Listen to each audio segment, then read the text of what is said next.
కాంగ్రెస్ ప్రభుత్వం అన్ని వర్గాలను మోసం చేసిందని మాజీ మంత్రి హరీష్ రావు విమర్శించారు. సిద్దిపేట జిల్లా క్యాంపు కార్యాలయంలో కాంగ్రెస్ బాకీ కార్డు పోస్టును విడుదల చేశారు. బాకీ కార్డు అందజేసి కాంగ్రెస్ ప్రభుత్వం ఎంత బాకీ పడిందో ప్రజలకు తెలియజేయాలని కార్యకర్తలకు మాజీ మంత్రి హరీష్ రావు పిలుపునిచ్చారు. కాంగ్రెస్ సర్కార్ అబద్ధపు హామీలతో ప్రజలను నమ్మించి గొంతు కోసిందని ఆగ్రహం వ్యక్తం చేశారు. అధికారంలోకి రాగానే రైతు బంధు 15,000 ఇచ్చిందా అని ప్రశ్నించారు. కౌలు రైతుకు రైతు బంధు ఇస్తామని చెప్పిన కాంగ్రెస్ ₹1 కూడా ఇవ్వలేదని హరీష్ రావు ధ్వజమెత్తారు.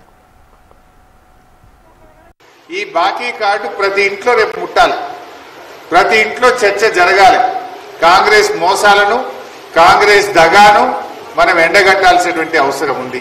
కాంగ్రెస్ చేతిలో మోసపోని వర్గమే లేదు. ఎన్ని చెప్పింది ఆ రోజు రైతు బంధు ఇప్పుడైతే 10,000, డిసెంబర్ దాటితే 15,000 ఇస్తాము అన్నారు. మరి వచ్చినాయా 15,000 కన్నా? పోయిన వానకాలం రైతు బంధు మొత్తానికి ఎగ్గొట్టిండు. పోయిన యాసంగిలో 3 ఎకరాలకు ఇచ్చిండు, మిగతా వాళ్ళందరికీ ఎగ్గొట్టిండు.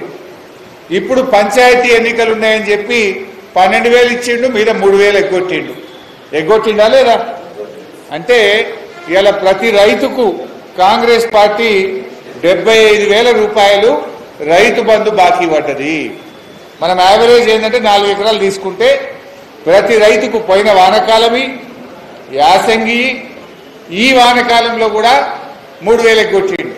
అంటే ఒక్కొక్క రైతుకు 75,000 రూపాయలు కాంగ్రెస్ పార్టీ రైతులకు బాకీ పడ్డది.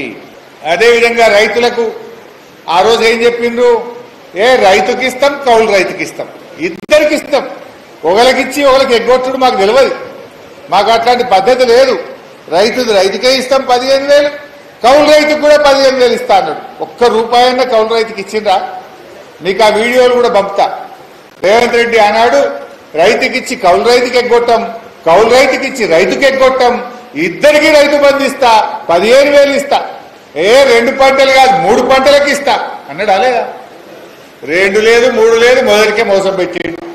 కరోనా వచ్చినా మన కేసీఆర్ గారు ఎమ్మెల్యేల మంత్రుల జీతాలు బంధు పెట్టిండు తప్ప రైతు బంధు పెట్టలే కేసీఆర్.